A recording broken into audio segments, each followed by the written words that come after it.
si Dick Gordon at si Bam Aquino. Tatanungin ni Bam si Dick Gordon, mayroon siyang 1 minuto at bibigyan naman si Mr. Gordon ng panahong sumagot 2 minutes. So Bam muna, 1 minute. Senator Gordon, magandang gabi sa iyo. Alam ko po, naging youth leader rin po kayo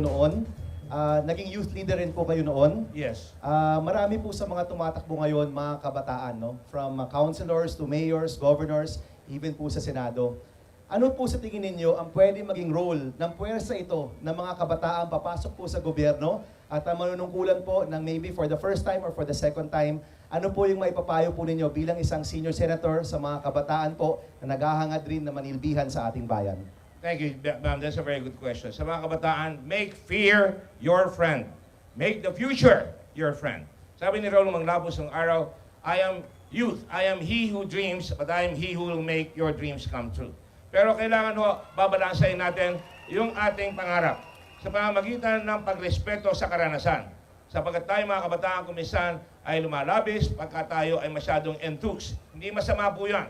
We can make our mistakes. Katulad nga ng sinasabi ko sa mga nakaraan. Marami rin tayong pagkakamali. Kaya ang bobo po, pag 2 beses kayo nagkamali, ang isang pagkakamali, ang pangalawang pagkakamali, bobo. Kaya kung tuloy-tuloy po ang pagkakamali natin, baka palitan na natin yung national anthem natin at sasabihin natin, bo, bo, bo, bo, bo, bo, bo, bo, bo, bo, bo, bo. Hindi po pwede yan.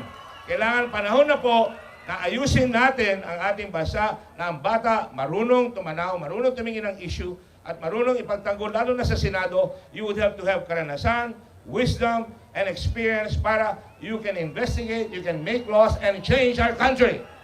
Thank you very much. Okay, isang follow-up question. 50 more questions. At the same time, nakikita ko bilang isang CONCON delegate, kasi sinabi ko yung make fear your friend. Nung ako'y nasa CONCON, 3 presidente na andun. Maraming senador, and I was afraid to speak up. You have to speak up, and when you speak up, you have to make sure na ikaw nag-research sa material mo, kaya mong ipagtanggol yung hahanapin mong solusyon, at kailangan ikaw ay hindi takot sa iyong kinakatakutan.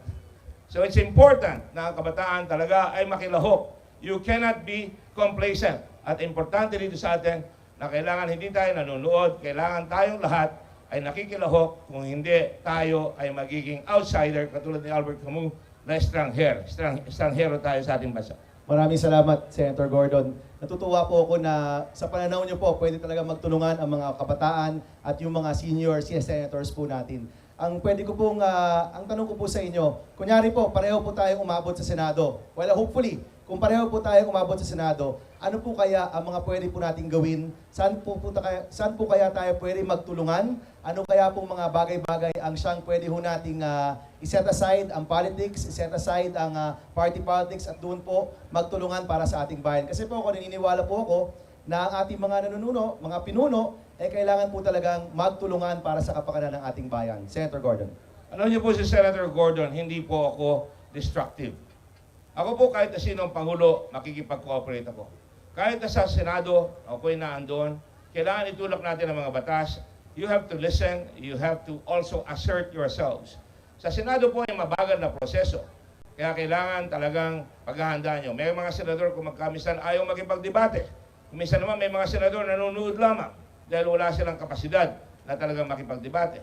Walang masama na tayo magsama palagi sa common good. Yan ang kakulangan natin sa ating bansa. Inuuna natin ang ating sarili, we forget yung kabutihan pangkalahatan. Kaya it takes a certain amount of maturity na dapat ang isang tao pag naandyan, alam mo kung ano ang common good. Hindi yung pangapabalat bunga salita lamang na magbibigay kunyari ng pangsamantalang kasayahan, pero pagdating sa malayo ay wala rin nangyari. That is the story of our country. Wala nangyayari sa atin sapagkat maraming nangangako sa atin at binabato tayo ng mga t-shirt, pero hindi ba dapat ang gawin natin, turuan natin ang tao makaroon ng hanap buhay para siya na mismo ang bibili ng t-shirt. Yan ang kailangan natin. At mahalaga sa akin na talagang alam natin kung ano ang priority. Sabi ko, kuminsan, nabasa ko ito ng araw, the greatest error of age is to believe that experience is a substitute for education. And the greatest error of youth is to believe that education is a substitute for experience. Dapat pagsamahin ho natin yan. Dapat kunin natin yung idea ng kabataan na makabago at sumabay tayo at mag-adjust at gano'n rin ang kabataan. Dapat alamin kung ano ang karanasan sapagkat ang Senado ay ang senior house. Ito ang talagang para halimbawa sa kung magkamisan ay parochialism, kung magkamisan ng lower house. Kaya kailangan nakikita natin anong gagawin natin sa Sabah. Ano ang ating national interest? Kailangan alam natin yan. Kung di natin alam yan, we are in deep trouble. Patay tayo pagka ganyan ng bayan natin. Thank you. Now we will reverse roles. Magpapalit po tayo. Si Ginoong Dick Gordon naman ang magtatanong kay Bam. 1 minuto para magtanong at 2 minuto para sumagot si Bam. Bam, I'm sorry, I have to ask this. It's important to me. Narinig ko si Grace kanina, sinabi mo rin, yung kurakot dapat mawala para umangat. Pero nababasa ko ngayon, ang smuggling sa customs. In fact, hinihingi na alisin si Biason because 30 billion pesos ang nawawala sa customs. Pangalawa, meron tayong smuggling sa bigas. Dumaan pa nga doon sa Subic, 650 million pesos ang pinasok na bigas dyan. Marami akong nakikita pa rin mga pulis na nangungurakot at marami pa rin ako nakikita na wala tilang nangyayari doon sa mga pinapatay.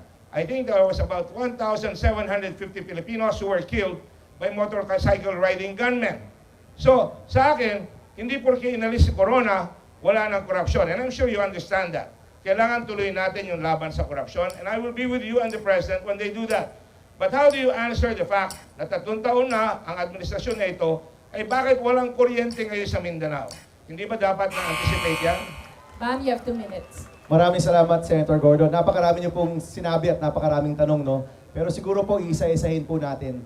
Unang-una, ang proseso po ng paglaban sa korupsyon, hindi po yan nangyayari overnight. Sabi niyo nga po kanina, leadership ang kailangan natin at leadership ang meron po tayo ngayon. Pagdating po kay Pinoy, malinaw na malinaw kung ano yung tama at malinaw na malinaw din po na ang mga korap ay kailangan po malagay sa kulungan. Kung tutuusin po, 250 billion pesos ang nasisave po natin pagdating sa laban sa korupsyon. Yan po yung 250 billion pesos na pupunta po yan sa classrooms, sa PhilHealth, sa 4Ps program, sa mga tulay, sa napakarami mga bagay-bagay. Ang pera ng bayan na noon nabubulsa lang, ngayon po napupunta sa taong bayan mismo. Kaya ako po, I'm very hopeful, no? I'm hopeful na sa ginagawa po natin, dadating ang panahon na talagang matutulungan ang mga pinakamaliliit sa ating bayan. Dahil meron na pong pondo ngayon na pwedeng gamitin sa programa na tutulong po sa mga mahihirap sa ating bayan. Kaya alam ko naman po yun na marami pang kailangan gawin. In fact, kahit po si Presidente, sinasabi niya, itong mga reformang nasimulan na natin, kailangan ipagpatuloy pa. Itong mga programang nagawa na natin, kailangan ipagpatibay pa. Wala naman ho nagsasabi na perfect na tayo ngayon eh.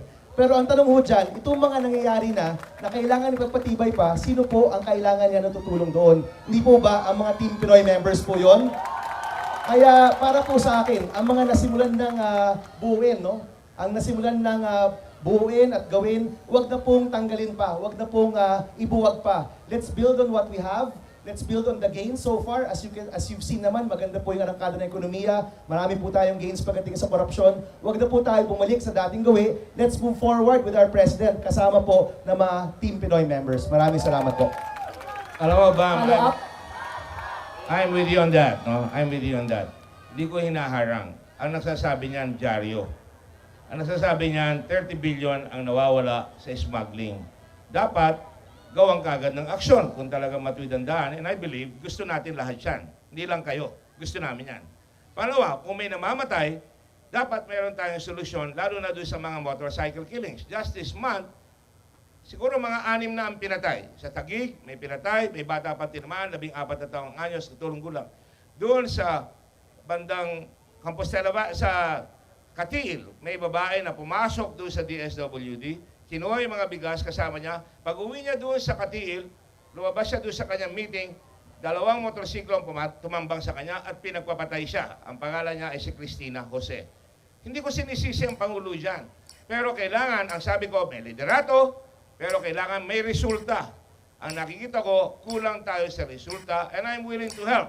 Halimbawa, Okay, chance to reply. Thank you very much, Senator Gordon. I think di naman ho tayo magkabilang panig dito eh. Yung mga smuggling po na nangyayari, ang pinaka natatamaan po dyan yung mga kababayan nating magsasaka.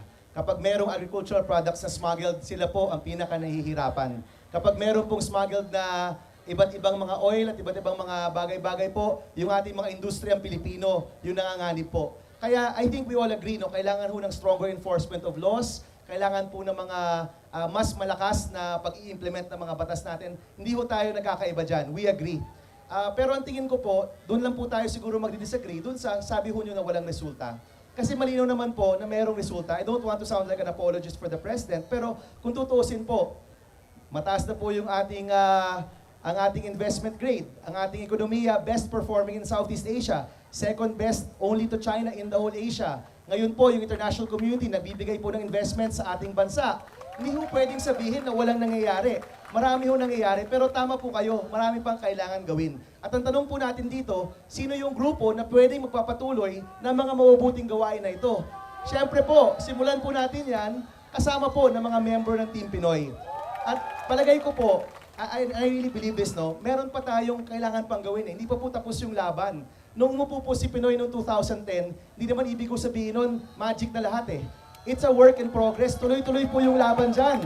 At naniniwala po ako na tayong lahat po dito, hindi lang po yung mga nakadilaw dito, tayong lahat may kakayahan po na tumulong upang pagandahin ang ating bayan. At sana po, kung lahat talaga tayo magtutulungan, mas mapapadali ang proseso ng pag-abot dun po sa panahon na talagang wala ng korupsyon, na talagang ang ating mga kababayan nakakakain na, may trabaho, may negosyo. Kaya ho natin yan. And I believe, in my heart, naniniwala po ako na tuloy-tuloy po ang ating pag-aarangkada kung tutulungan po natin ang ating gobyerno at ating presidente. Thank you very much po. Thank you very much, Bam Aquino and Mr. Dick Gordon. Now let's take a look at the mood meters as a result of the face-off of both of you.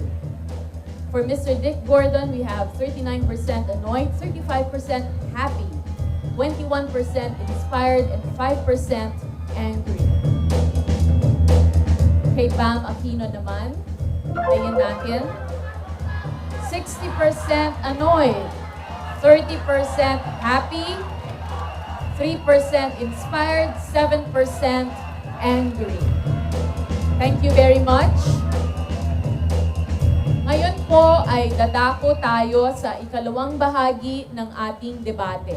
Kanina po sa unang bahagi, nagpakilala lang ang ating mga kandidato, pinakilala nila ang kanilang mga sarili at ang kanilang mga plataforma. Sila rin po ay nagkaroon ng face-off, nagtanungan po sila sa isa't isa. Ngayon naman po ay magkakaroon tayo ng pagkakataon na makinig dun sa mga katanungang galing sa social media at galing po sa radio. Magkakaroon din po ng pagkakataon na kumuha ng mga katanungan mula dito sa ating live audience.